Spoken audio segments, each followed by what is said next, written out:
За ажлын хэсгийн энэ өдрийн мэндийг хүргэе.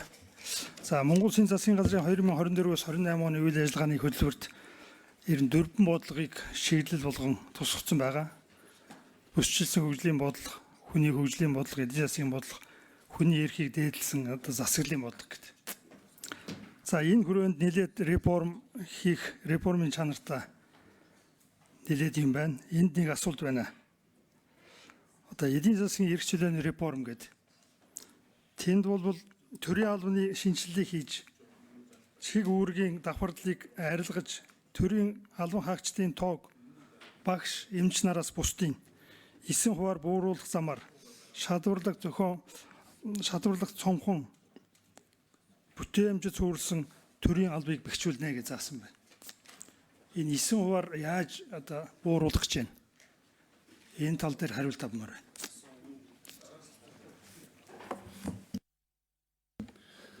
За, Чангабел гишүүний асуултанд хариулъя. За, 2 номер. Эдийн засгийн хөгжлийн яам, хөгжлийн нэгдсэн бодлого төрөлтийн газар Эрдэнэт гишүүний асуултанд хариулъя. Энэ 9% гэдэг бол бидний урьдчилсан тооцоол байгаа.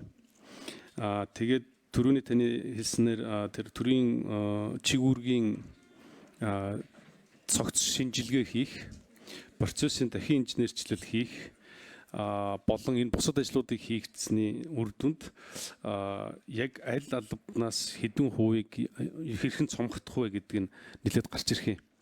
Мөн энэтэй холбоотойгоор энэ яг зөвхөн яг энэ төрийн албан хаагчдын тоог бууруулах гэдэг байгаа биш. Энэ болохоор энэ реформын хүрээнд төрийн одоо ялангуяа урсгал зардлыг дотоодын бүтээгдэхүүн дэслэгийг 24%-аар бууруулах.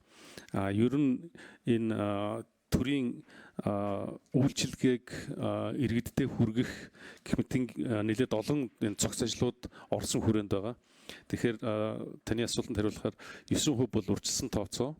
Яг наривчилсан яг аль салбараас хаанаас хэдэн хөв цомгдохын тэр цомгдсон хүмүүс нь буцаад төрөний ярьснаар тэр одоо төрийн чиг үүргийг хувьд байдаг юм уу экспертүүдэд төрийн бас байгууллагуудад шилжүүлэх хүрээнд магадгүй зарим ажил нь тийш зарим төрийн албаагчид тийш шилжих мөн тэр цомгдох төрийн албаагчдын нийгмийн асуудлыг яах вэ гэх мэтлэнгийн төлөвлөгөөнүүд нь одоо энэ ондоо багтаж эцлэгдэж гарсны дараа яг аль албанаас хэдэн хувиар бууруулах нарийн тооцоо гарна. За, Чангабел гишүүн нэмж тодруулъя. За 9% бууруулах судалгаа хийсэн юм уу? Таны хариултын нэрээс л ойлгохгүй. Тодорхой юм хэлж өгөхгүй тойруулаад юм яриад ах юм. Судалгаа хийгээд энэ реформын чанартай юм хийн гэдэг энэ тодорхой биччихсэн байж 9% гэдэг. Ер нь төрийн албаны тухай хууль, төрийн алба гэдэг чинь одоо их хэцүү болчиход байна шүү дээ. Гишүүн бүгдийн одоо ярьдаг сэдв. Энд бичсэн мөртлөө тунхаглалын чанартай яг хийх гэж байгаа юм нь тодорхойгүй. Тодорхой хариулт авмаар байна. За, ажлын хэсэг гишүүний асуултанд хариулъя. 2 номер. Гишүүний яг Эрдэнэт эдийн засгийн хөгжлийн яам 9% гэдэг нь бид нар урьдчилсан судалгаа бол хийсэн. 9% нь бол ойролцоогоор 20,421 болох юм байлээ.